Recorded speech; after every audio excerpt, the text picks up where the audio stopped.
Can you hear me? Yes, hear you. Can you hear us? Yes. Oh, okay, that's good. So let me start the meeting. Okay.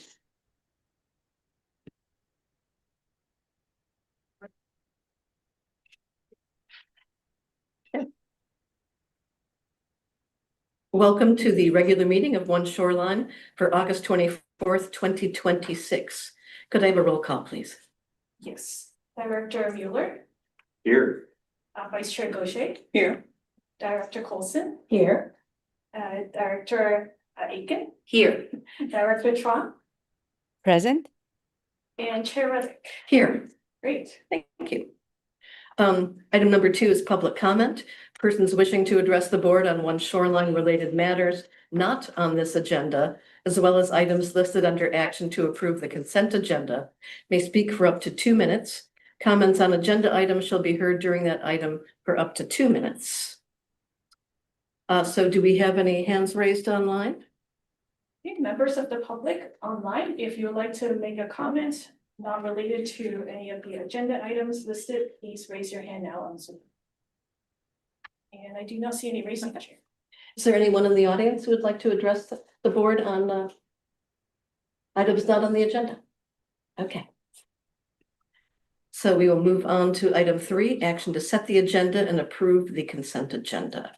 And the item is 3A, approve the minutes of the June 22nd, 2026 OneShoreline board meeting. So moved. Second?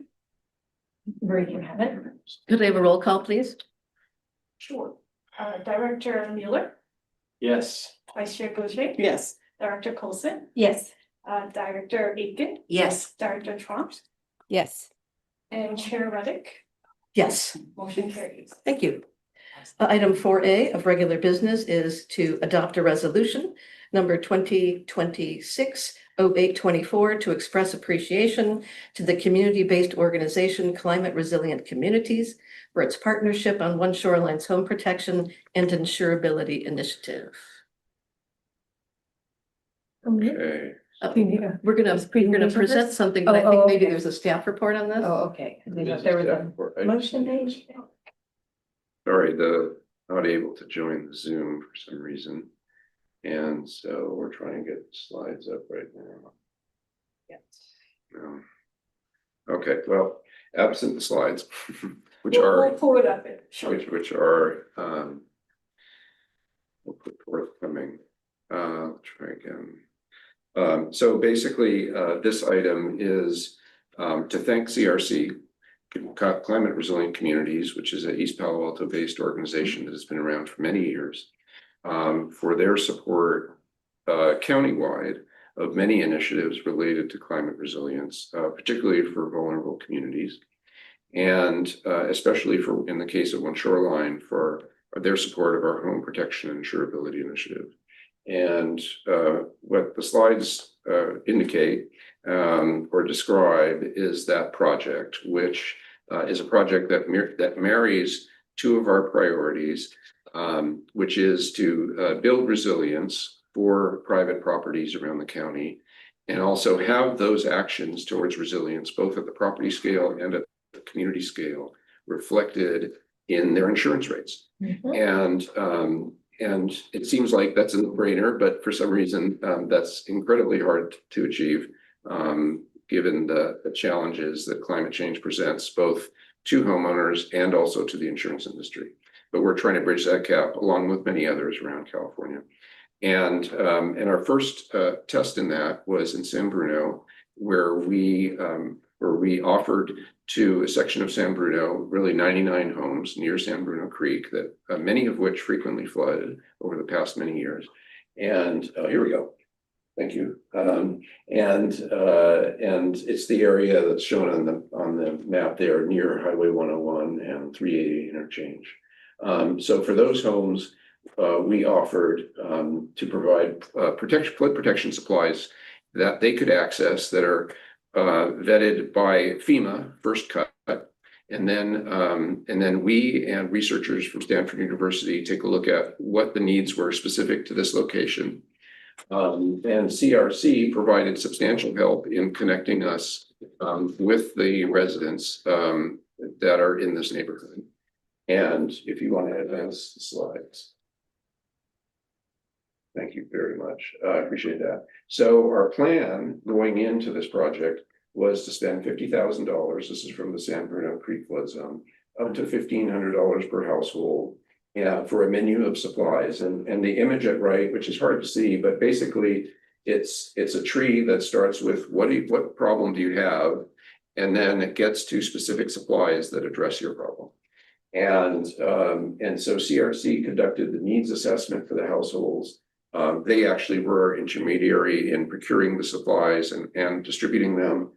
There's a picture of an interview with you can hardly barely see it, but an interview with a homeowner, and then a happy homeowner with their sump pump in this case. And then CRC also supported the households in actually implementing the program. Can you advance the slides there?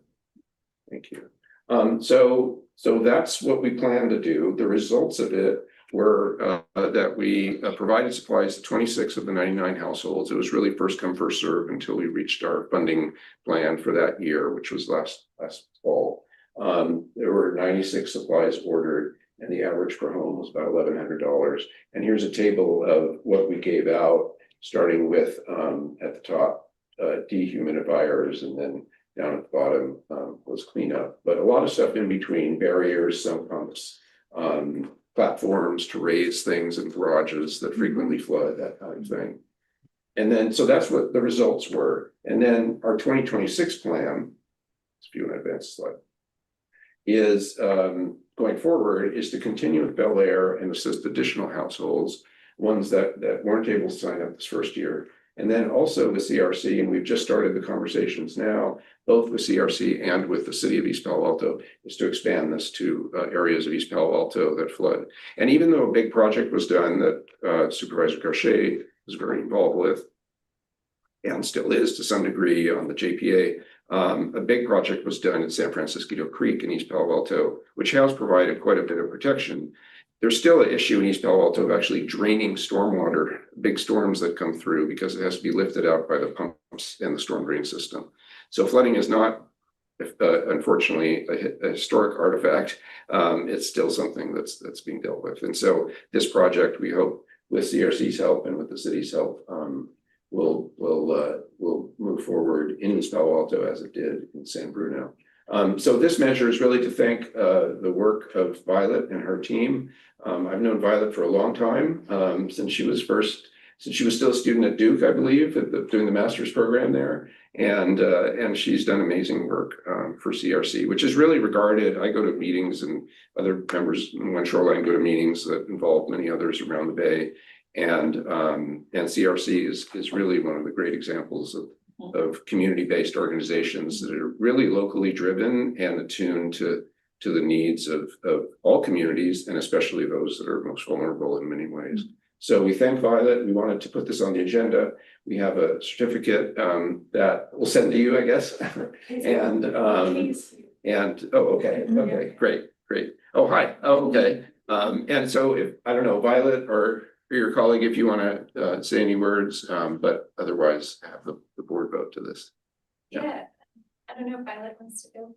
Yeah, I can start and then I'll hand it over to Cam. Very quickly, I have to apologize for not being there in person. I did plan to be there in person, but some other unforeseen circumstances have popped up. But I'm very grateful for this recognition. Len and your team and the board, thank you very much for recognizing the work. But also I want to remind you all that, this is not just CRC. We were able to do this work because of your leadership, the board's leadership, to have the thought and the heart to start a project like this. As you know, CRC, Climate Resilient Communities, is all about providing tangible solutions, tangible resources to the most in need, and also the unresourced or underserved communities that we serve. So we're very grateful.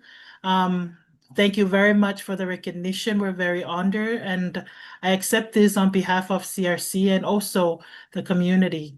I'm also very excited about the new communities, and we are in with this with you, and hopefully we will grow this partnership and this work because it is much needed in our communities.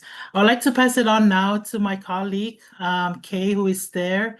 She's actually the leader from our side who has been on the ground with OneShoreline to implement this project. So Kay, if you want to say a few words about your experience and also receive our certificate. Thank you very much. Yeah, thank you, Violet, and thank you all for having us here. I have been so grateful for the collaboration with OneShoreline. Our residents that we work with have struggled with flooding in many areas for a really long time, and sometimes I think about how when they live on the border between flooding and other communities, they really are that like frontline barrier for everyone else. And this was such a beautiful collaboration of both partnership and material intervention, and also education, where the residents really started to understand what tools could be applied to what, and that way they can see sort of the larger work that's being done by others. So again, our gratitude to OneShoreline. I would like to give you this. You wanna give me a turn? It's just incredible. And recognition of sponsors and communities. Very grateful for any of those. Sorry,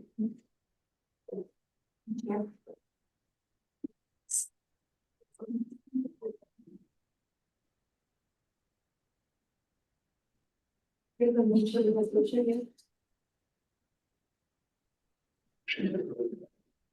have the resolution also. okay.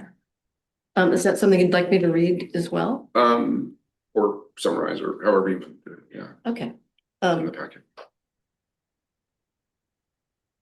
Where is that resolution? Oh, so it's in the. board. Is it part of? I think Director Aiken might have that coming somewhere. Do you think to move the resolution? No.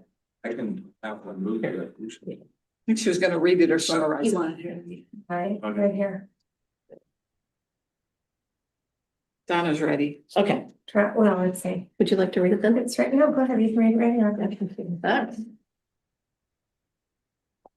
Can you read that? yes.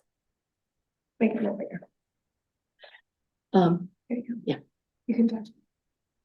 so this is a resolution of the Board of Directors of the San Mateo County Flood and Sea Level Rise Resiliency District, expressing deep appreciation to the community-based organization Climate Resilient Communities for its partnership on OneShoreline's Home Protection and Insurability Initiative. Resolved by the Board of Directors of OneShoreline that whereas in 2025, OneShoreline developed the Home Protection and Insurability Initiative and launched a pilot program to help residents in the Bel Air neighborhood within the San Bruno Creek flood zone obtain household flood protection supplies that reduce flood risk in the near term. And whereas OneShoreline engaged the community-based organization Climate Resilient Communities, CRC, to implement the pilot program, including conducting outreach to eligible households, processing household applications, helping households select supplies, purchasing approved items on households' behalf, coordinating pickup and delivery, maintaining organized participation records, and supporting households in deploying flood protection supplies. I'm going to move to the end here. Now, therefore, be it resolved that the OneShoreline Board of Directors expresses its appreciation for CRC's significant contributions toward reducing the risk of severe flood damage for the residents of San Bruno and for CRC's broader work building climate resilience and equity for communities across San Mateo County, and authorizes the board chair to sign a certificate recognizing these contributions. So, thank you. Thank you. Is there anyone online who would like to comment on this item? Members of the public, if you would like to make a comment on this item, recognizing CRC's contribution to the home protection and insurability pilot program, please raise your hand on Zoom. And I do not see any raised hands here. Is there anyone in the audience? I see someone there. Okay, thank you. Right, I think we can move along then. Moving on to item 4B, discuss community engagement broadly and authorize the CEO to execute a 3-year master services agreement. Do we Beginning, have to vote on this? Do we accept it and vote It says it? adopt resolution. we have to adopt, right? Sorry. Okay, so I need a motion on 4A. Move approval? Second. Roll call, please. Director Mueller, Yes. Chair Goshe, Yes. Director Colson. Yeah. Director Aiken, Yes. Director Rack, Yes. and Chair Director Tron. Yes. Okay, Chair Reddick. Yes. Okay, motion carries. Item B is to discuss community engagement and authorize the CEO to execute a 3-year master services agreement beginning September 1st, 2026 for an amount not to exceed $500,000 with Interethnica, Inc. for community engagement and communication services. Okay, that and Zoom, so item 4B. So at the last board meeting on June 22nd, we talked about the revenue streams and the agreements and the future agreements related to our RSAP work and meeting regional shoreline adaptation plan work, which is a state requirement that comes out of a Senate bill from 3 years ago. And what we did at the last board meeting was we approved, the board approved the receipt of a grant from the San Francisco Bay Restoration Authority, things with the 3 pink check marks. The board approved a master service agreement for the resilience, Brisbane Shoreline Resilience Plan, and approved the first task order for the Brisbane Shoreline Resilience Plan. So basically, last board meeting, we set up the immense amount of technical work that needs to be done for these regional shoreline adaptation plans in order to comply with the state requirements. So at this board meeting, we're setting up the engagement piece of those activities, plus a broader look at the engagement needs of OneShoreline around the county. So last month, we mentioned there will be coming future agreements. Now, this is one of those future agreements, which is around community engagement and communications. So today's board meeting will have a new master service agreement for community engagement and communications for both regional shoreline adaptation plans. One is for Brisbane, the other is for the 5 southern Bayside cities, which is Palo Alto, Menlo Park, Redwood City, San Carlos, and Belmont, and other needs, which we'll talk about. And then also we'll do first task order under this master service agreement to get started on engagement for Brisbane Resilience Plan. Okay. There's lots of engagement going on around the county, not just what we're talking about today, some of which we lead, some of which others lead and we participate on. Here's a list of some of those activities.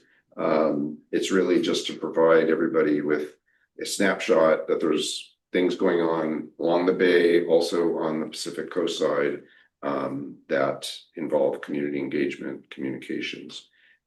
This master service agreement will touch on that, but the task order today is really just focused on this.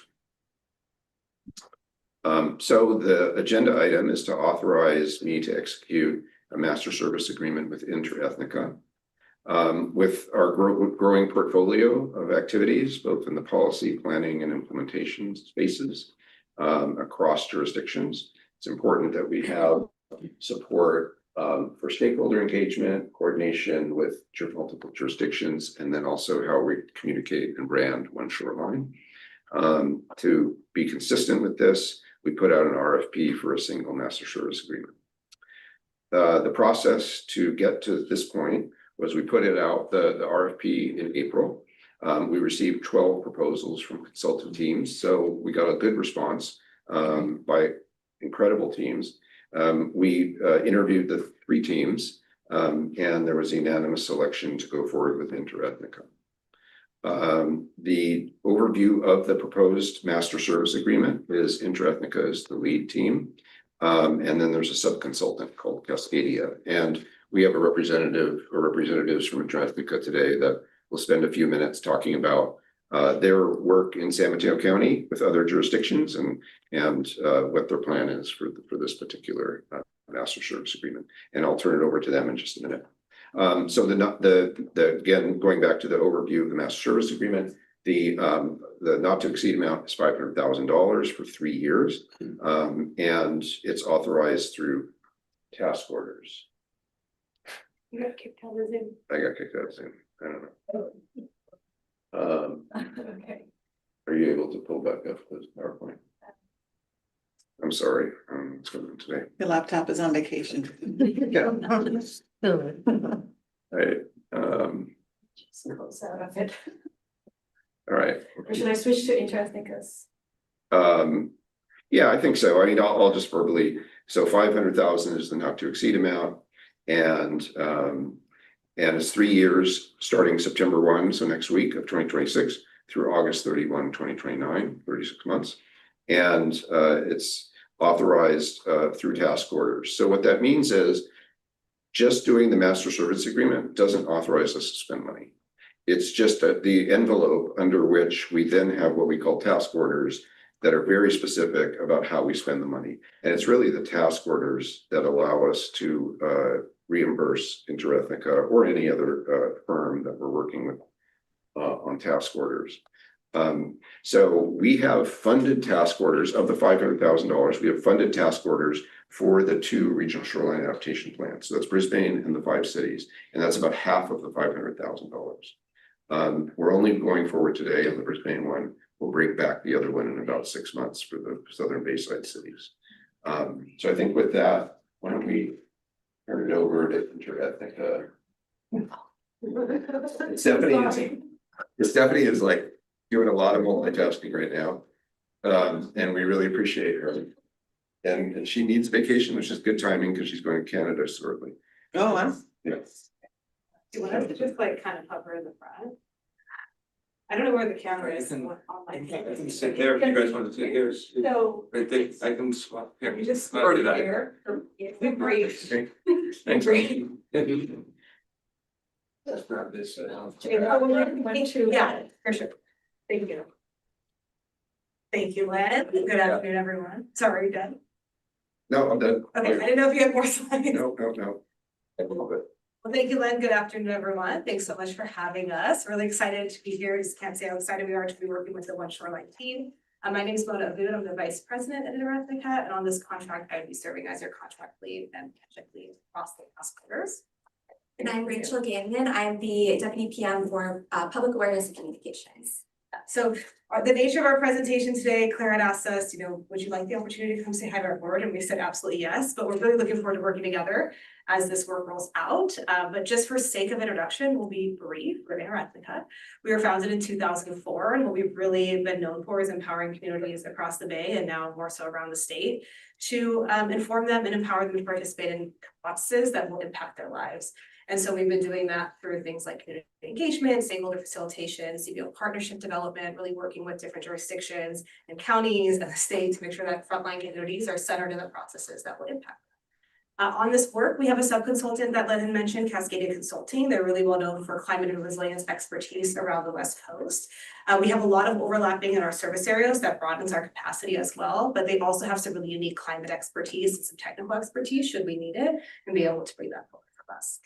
We have a lot of values and philosophies that we've brought forward through our work. I won't talk about everything there, but some things I like to mention is that we've been equity centered since 2004 when we were founded.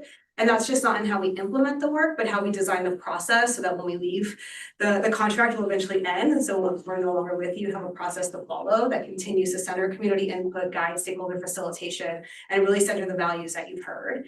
And then we always keep the big picture in mind, but we know for the communities, especially here in San Mateo County, it's small details that get us there. You want to go to the next slide, please. We've got a bunch of staff dedicated to this. We sort of have the core 8 up at the top. Like I mentioned, I'll be your project director and lead facilitator in this work. I've been with the firm since 2012. My background is as a cultural anthropologist, and I've been leading projects across our service areas for many years. Most relevant to this work, I've done a ton of engagement in San Mateo County that we can talk about, but I also worked with the Port of San Francisco on their waterfront resilience program for almost a decade, where I met Summer and done a lot of interesting work around equity frameworking that I'll share as well. And then, as I mentioned, I'm going to be leading our communications and public awareness. My background is in communications. So most recently, I was the outreach director for Redwood Coast Land Conservancy, which is a land trust up on the Mendocino coast. So we really focus on habitat restoration along the coastline there. I also have been working in communications for cultural organizations and in major technology companies. I worked in user experience design. So a lot of my work there was focused on policy language and scaling policy language more globally and in an accessible way for for many different communities.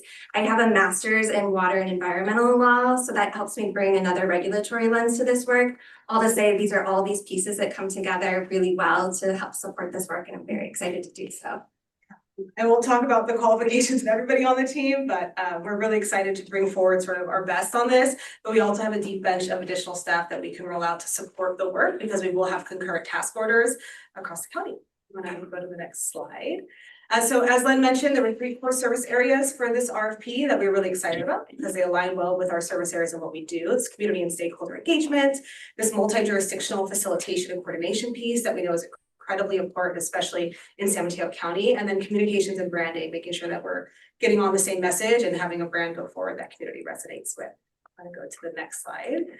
So just to highlight some of our experience, we really understand that here in San Mateo County, people talk about its diversity, but that's just not in the people, that's in the geography, right? You've got rural coastside communities, agricultural communities, urban and suburban and rural bayside cities, incorporated and unincorporated areas. And we've done a lot of work in San Mateo County across these contexts that understand this importance.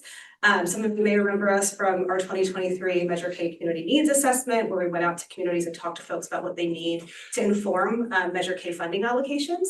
Part of that conversation was around emergency preparedness, and communities across San Mateo County were talking about their experiences with flooding. While they weren't talking about shoreline resilience and using those words, it is something that folks have seen and experienced in Shoreview, coastal issues up in Pescadero and other places. So it's top of mind for folks. We just need to bring them forward the language of shoreline resilience. We've also done a lot of work with transportation agencies in the county and other climate efforts. It's really important here because while we're talking about shoreline resilience, those other infrastructure needs are incredibly important because they impact one another, right? So bringing those pieces together will be important. And another unique thing that really actually excites me about San Mateo County is there's a lot of place-based understanding that needs to be brought into this work. I've mentioned some agricultural and farmer and different communities along the coast that really need to feel like we understand place and give them the opportunity to tell us what's vulnerable and gut check that. But even along our bayside in our unincorporated communities and cities that have experienced flooding in different ways that we're centering that place-basedness. I was really excited to see you guys recognize CRC. We've been working with Violet for many years. She's an incredible contributor to work. And across our, 20 plus years now, we've built a lot of relationships in San Mateo County with the CBOs here. We're working with the sustainability department to help leverage their CBO bench a little bit further. So continuing to help them build relationships there. And then on topic, I mentioned earlier, we worked with the Port of San Francisco on their waterfront resilience program. So from doing early community awareness around even what is a seawall, what does shoreline resilience mean, all the way through community engagement, equity frameworking, bringing jurisdictions together to agree on what the strategies may be going forward, and then working deeply with the Army Corps to get them to understand why socioeconomic metrics matter and not just life safety, to eventually have a plan that they would adopt and support funding. So lots of experience around the county. I'm happy to talk about more, but we can go to the next slide. Talk about this. So one of our team specialties is really focusing on how to take technical information and helping to translate it into clear, usable, and culturally resonant communication. I am sure I don't have to say this to any of you, that that's very important for this work. There's a lot of technical information that'll be coming forward. We'll help make sure that that information is clear and usable and that the communities know how they can influence and be a part of the plan at the right moments. This also will extend to the brand expertise and communications strategy expertise that we have on the team. We'll be able to help OneShoreline think with one and speak with one public voice, especially as these projects continue to develop and grow. Next slide. So we're very excited to get started. Once we get that notice to proceed, we'll be putting together an engagement plan. But the engagement plan is really going to be focused on these 3 key points. And is really making sure that the community knowledge is integrated into the process at the right moments. So thinking through what are the risks, what are the priorities, understanding that from the community, helping that get injected into the plan, exploring the choices and trade-offs. So making sure that the community's preferences or concerns are being heard, and then really closing that loop with the community too, showing how their input is actually factored into the plan. And then throughout the whole process, documenting it. So what we learn gets factored back into the technical planning. Okay, and I think that's our deck. Hi, nice to meet you. We're gonna have a little bit of a rapid fire there, but happy to take questions, get into discussion. I'm really excited to be working together in some of this work as we go forward. So yeah, thank you for your attention. Let's start with clarifying questions from directors. Great work. Yeah, very interesting, very exciting. Yeah. How did you, how did you come up with your name? Interethnica. Yeah. I wish I knew that. So Interethica, like I said, we were really founded on this equity-centered mission to make sure that communities who, back in 2004, were not thought about in government processes were engaged authentically and incorporated. So it's sort of framed from into ethnic communities, Okay. into Interethica. We actually started working with what folks would call hard-to-reach communities and brought it into all services. Okay. Yeah. Interesting. Yeah. Very interesting. Is there anyone online who would like to address this issue? I actually have a question. Okay, please. How does language fit into that? Yeah, so we are actually also a full service language provider. So many of our staff are not only bilingual and certified to facilitate in language, we have certified translation interpretation folks on the team to help broaden reach, not in just a way that's translated for word, but meaning. Right, so whether that's a legal document that has to be directly translated and sort of signed off, or if we're having a tagline or a phrase or something meaningful be changed into the same meaning in another language, all the way to like cultural adaptation and transcreation of messaging and marketing.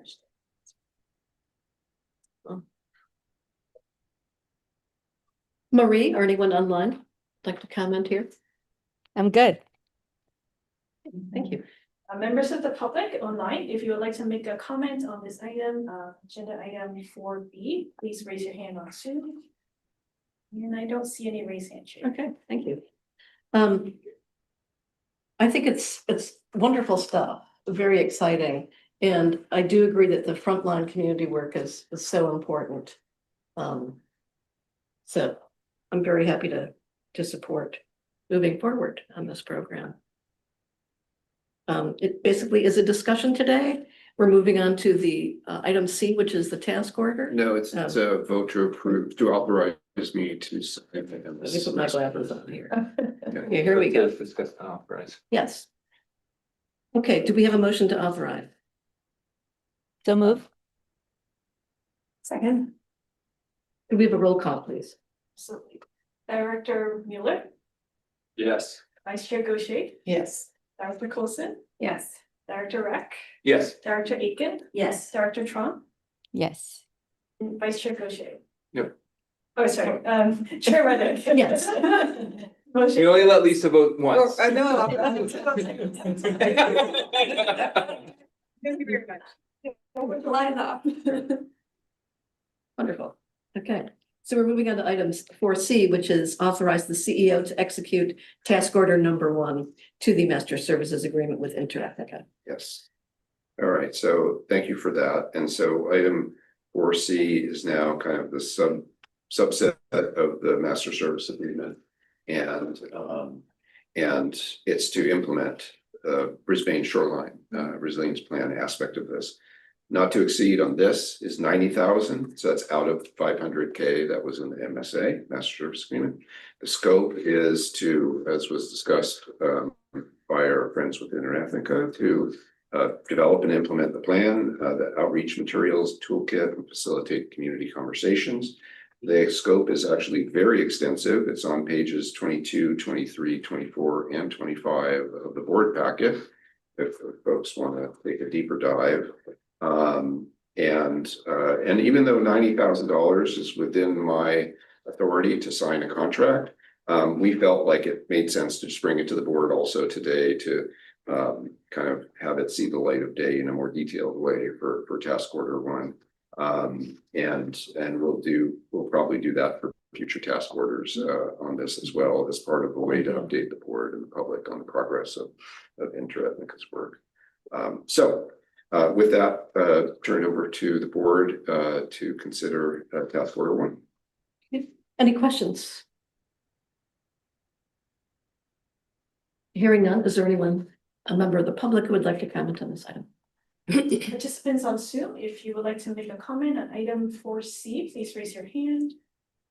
And I do not see any raised hands. Okay, if there's no further discussion, I'll entertain a motion. Move to approve item 4C. Second. Roll call, please. Director Mueller, Yes. Vice Chair Gaucher, Yes. Director Coulson, Yes. Director Rack, Yes. Director Aiken, Yes. Director Trump, Yes.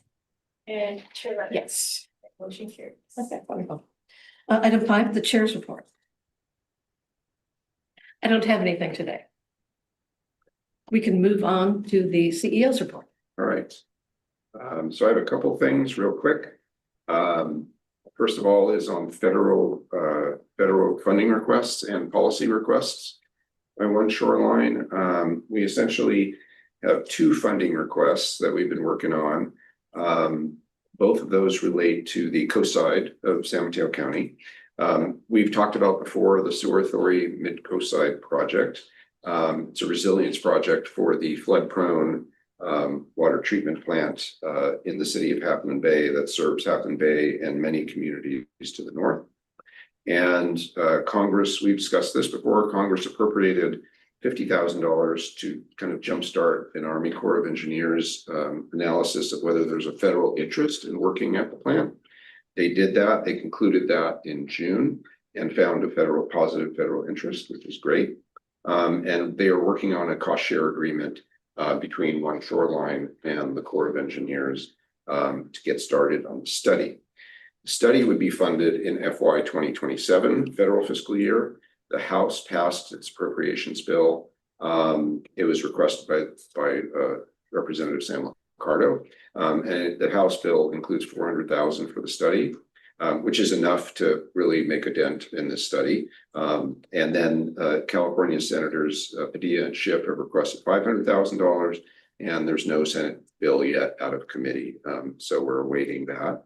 The final bill amounts will be negotiated in the fall, and pending the federal budget process in the Congress, whether there is a budget or a continuing resolution or whatever, we're certainly hopeful that funding is included in 2027.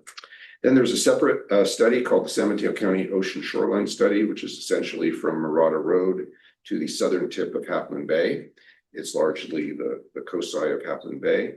It was requested for FY 2027, so there's no FY 2026 need. It was requested by Senators Padilla and Schiff for $500,000. And again, this would be part of the Senate appropriations bill. Then Representative Ricardo certainly requested. The reason he didn't request it is because the House side wasn't taking new requests for FY 2027 funding, but the Senate side is. And so he certainly supports it when it comes to the House side, but for now it's still with the Senate side. And then on the policy side, water recycling, a proposal for a Mid-Peninsula Hills satellite water recycling facility. And this would be not for funding yet. It would be to be included in the Water Resources Development Act, which is the authorization bill for the Corps of Engineers. And Congressman Mullen put in a request, and the WRDA bill includes over $30 million in authorization funding for that project. And the Senate side right now includes $5 million, although our U.S. senators said they would support the higher House amount. So kind of that's where everything's in play right now. This is generally really good news, especially for the SAM plant, which actually has a project going at this time. And so we'll kind of continue this as we get the federal cost share agreement from the Corps of Engineers, bring it to the board to discuss what that means. Right now, there's no money being spent by OneShoreline. It's entirely a federal cost. At some point, there will be a cost, and we've already been talking with Sam, and Chair Ruddick has been on the SAM board for a long time, and obviously with Half Moon Bay as being a key player in SAM, she and the general manager at the Sewer Authority Mid-Coast Side are well aware of and involved in this process so far. So that's a summary of federal funding requests. Is there anything that the Chair would like to add about any of that? No, I like it. It's great. Okay, and then second item, there we go. Just to say, we updated our website to comply with requirements of the Americans with Disabilities Act and the Federal Rehabilitation Act. And the reason that we put this out there is twofold. One is to say we have a new website and we really like it. Visit oneshoreline.org to experience it. But also to say that all jurisdictions are required to do this. And so it might be worthwhile to just have it on your radar that your cities or the county have this requirement also by next April to redo their website so it complies with these measures. and Lucy led this project, and Stephanie, Jonathan, everybody was involved in it. And it doesn't have to cost hundreds of thousands of dollars. It's really a small project, or it can be if you do it right. And so thanks to our staff for doing it right and doing it so that we don't have an issue later on. Yeah, that's great. And then finally, Earth and solar system news. Earth news, we've all been hearing about El Nino, and we're not ignoring it here at OneShoreline. It's predicted to be quite strong. We don't know what that means. Claire is working on quite a package for the next board meeting, where we'll talk about the science of the latest information by the end of September, and also things that we're doing and others are doing around the county to prepare for El Nino, because I know that's something that people are talking about and you're talking about as well.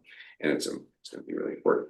And then on the solar system news, I had the real pleasure, success of OneShoreline is about people in this room. It really is. It's about the board, it's about the staff, and former staff who came before us, including Colin Martirana, who many of you will probably remember as being somebody who was really instrumental. He was the first employee at OneShoreline, and he was really instrumental in helping us out. I had the pleasure of visiting with him. He lives in Mallorca, and also saw the solar eclipse at that point, which was about 2 weeks ago. And so these two pictures are from the beginning of totality on the left, and we were watching it over the ocean in a town called Dea, which Donna knows well.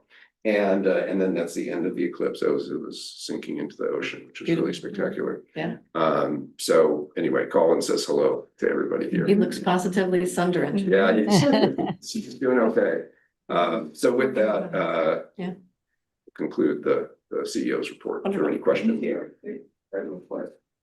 Any comments online from the public on the CEO's report? Members of the public online, if you'd like to make a comment on CEO's report, please raise your hand on Zoom. Again, I don't see any raised hands. Okay. I don't see anybody in the audience who wants to address that. So we'll move on. Board member reports or items for a future agenda. Any from directors? I would just like to update, I represent the board for the Samsonito Creek JPA. And recently the CEO or the director has retired. So we will be looking for a replacement for that position. Okay, interesting. Good. So we do have closed session today. So we will be adjourning to closed session. And then I'm guessing potentially reporting out after. Yes. Public comment before closed session on that item. Yes. On the closed session item. Okay. Yeah, so this would be pursuant to Government Code Section 54957, subsection B, Employee Performance Evaluation, Title CEO. You could check in with the public there. Sure. Members of the public, if you would like to make a comment, please raise your hand on Zoom. And no raising the chair. Okay, thank you. Seeing no one in the audience, we will adjourn to closed session. Everybody, meeting is ended. Thank you. Time is 4:46. And Len, I don't know that we can do closed session, but if you want to hang out in case we have questions or do you want to be in the closed session? What I was gonna do is go upstairs. Yeah, and then And if if we you want need to you. text me or call me and I'll Yeah. come back down. Yeah. And then also in terms of I don't know. This I You think just need to make sure that all the participants are exited. We're gonna start a new one. I could also start a new one. or you could call me and put it on speakerphone. Yeah, we can, Marie, why don't we call you on speakerphone? How's that? Oh, sure. You can do that. And then we can shut down. Yes, so, Okay. Call Marie Schmuck. okay, well, what in the Zoom meeting? What is it?